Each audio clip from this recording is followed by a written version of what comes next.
మీరందరూ గుర్తించాల్సింది ఈ బచావత్ ట్రిబ్యునల్ ఎప్పుడు వేసిండ్రు అనుకుంటున్నారు? 2004 వేసిండ్రు. 21 సంవత్సరాలైంది ఈ రోజుకు లెక్కేస్తే. బ్రిజేష్ ఫస్ట్ బచావత్, రెండవది బ్రిజేష్ ట్రిబ్యునల్ ని అపాయింట్ చేసింది కృష్ణా నది మీద నీటి పంపకాల కోసము 2004లో వేస్తే ఈ రోజు 2026కు వచ్చినాం. 21 సంవత్సరాలైన ఈ నీళ్ల మీద జడ్జిమెంట్ రాలే. ఇంకా ఎన్నేళ్ళకు వస్తుందో దానికి లెక్కలేదు. అట్లాంటిది ఆ జడ్జిమెంట్ వచ్చేంత వరకు 512 ఆంధ్రప్రదేశ్ వాడుకుంటుంది, 299 తెలంగాణ వాడుకుంటుందని చంద్రశేఖరరావు గారు సంతకం పెట్టారు. ఇది ఆంధ్రప్రదేశ్కు అలసైంది, అవకాశం వచ్చింది. ఈ ప్రకారంగా వాడుకోవడానికి అన్ని ప్రాజెక్టులు పూర్తి చేసుకోవడం కోసం వాళ్ళు బచావత్ ట్రిబ్యునల్ ని ముందుకు పోనిస్తలేరు. డేట్ల మీద డేట్లు వేసుకుంటా సంవత్సరానికి 5-6 హియరింగ్స్ కూడా జరగకుండా వాళ్ళు వాయిదాలు వేసుకుంటూ పోతారు. ఎందుకంటే వాళ్ళకి క్లియర్ గా ఒక లడ్డు దొరికింది.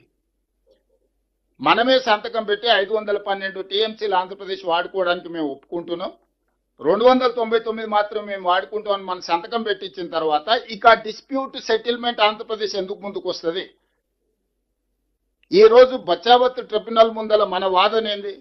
చంద్రశేఖరరావు బ్రిజేష్ ట్రిబ్యునల్ ముందల మన వాదన ఏంది? ఈ రోజు మేము ఏం చెప్పినాము?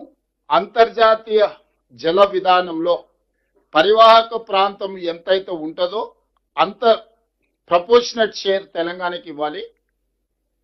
దాని ప్రకారం మా తెలంగాణ పరివాహక ప్రాంతం 71%, ఆంధ్రప్రదేశ్ పరివాహక ప్రాంతం 29%. దీని ప్రకారము మాకు 555 టీఎంసీల నీళ్లు వస్తాయి, మీకు మిగిలిన నీళ్లు మాత్రమే వస్తాయి. కాబట్టి మాకు నికర జలాలలో 811 టీఎంసీల్లో 555 టీఎంసీలు పరివాహక ప్రాంతాన్ని లెక్కగట్టి 71% మాకివ్వండి, 29% మీరు తీసుకోండి అని మొదటి వాదన వినిపించినాం. రెండోది, ఇదే బ్రిజేష్ ట్రిబ్యునల్ ఈ 811 కాకుండా అదనంగా ఇంకా కొంత నీటి లభ్యత ఉన్నదని 1005 టీఎంసీలు టోటల్ గా ఉంటది అని ఆర్డర్ ఇచ్చిండ్రు గతంలో. దాని మీద సుప్రీంకోర్టు స్టే చేసింది. ఒకవేళ 1005 టీఎంసీలు కృష్ణా నదిలో నీటి లభ్యత ఉమ్మడి ఆంధ్రప్రదేశ్కు ఉంటే 763 టీఎంసీలు తెలంగాణకి ఇవ్వండి, మిగతా 287 టీఎంసీలు మాత్రమే ఆంధ్రప్రదేశ్కి ఇవ్వండి అని చెప్పి రెండో వాదన మనం వచ్చినాక వినిపించినాం. దాంతో ఈరోజు ఆంధ్రప్రదేశ్ ఉక్కిరి బిక్కిరి అవడమే కాకుండా ఆంధ్రప్రదేశ్ ప్రధాన ప్రతిపక్షమైన జగన్మోహన్ రెడ్డి గారు చంద్రబాబు నాయుడు గారికి లేఖ రాసిండు 19th November 2025, almost 1.5 month back. ఏమని? తెలంగాణ సమర్థవంతంగా కృష్ణానది జలాల నీటి కేటాయింపుల మీద వాదన వినిపిస్తుంది, మీరు ఎక్కడ కూడా వాళ్ళని ఎదుర్కోలేకపోతున్నారు.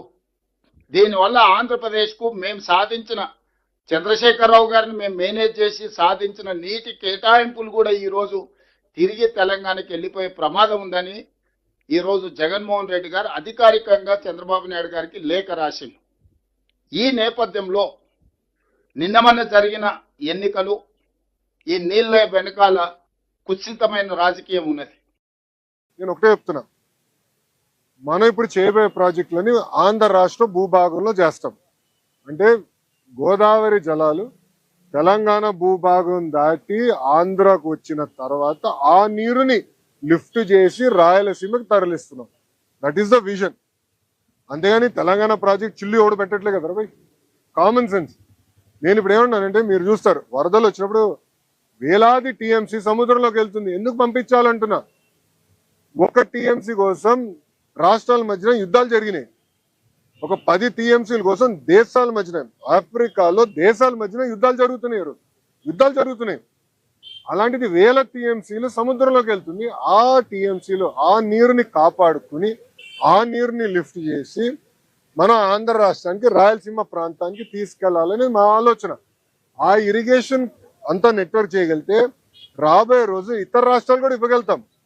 అదే నీరు తీసుకెళ్తే తెలుగు గంగా ద్వారా తమిళనాడు కూడా ఇవ్వగలుగుతాం. ఇది కేవలం మనకే కాదు, దక్షిణ భారతదేశానికి పనికొస్తుంది. ఇప్పుడు గతంలో కూడా ఇదే జగన్మోహన్ రెడ్డి పట్టిసీమ దండగా అన్నాడు. దయచేసి అందరూ ఒకసారి రిఫ్రెష్ చేసుకోండి మెమరీ. శాసనసభ సాక్షిగా పట్టిసీమ దండగన్నాడు. అదే వ్యక్తి పట్టిసీమ 5 సంవత్సరాలు ఆపరేట్ చేశాడు. It is a beautiful project. Godavari Polavaram వచ్చే వరకు గోదావరి జలాలు తీసుకుని కృష్ణా డెల్టాలు వేసి మనకి కృష్ణా జలాల్ని రాయలసీమకి తరలిచ్చాం. దానివల్ల గతంలో ఒక్క టీఎంసీ కోసం కొట్టుకునేవారండి. అందరు గుర్తుందా లేదా? అందరూ యంగ్స్టర్స్ ఇక్కడ. అప్పుడు గొడవలు జరిగేది. ఇది ఒక్క టీఎంసీ కోసం రాజకీయ నాయకులు వెళ్ళి గొడవలు పెట్టి బలవంతంగా గేట్లు లిఫ్ట్ చేసి నీళ్లు తీసుకెళ్లిన రోజు ఈరోజు అలాంటి వివాదాలు లేవు. ఎందుకంటే విజన్తో మేము డిజైన్ చేసాము. సిమిలర్ ఈ ప్రాజెక్ట్ కూడా అదే విజన్తో చేస్తాం.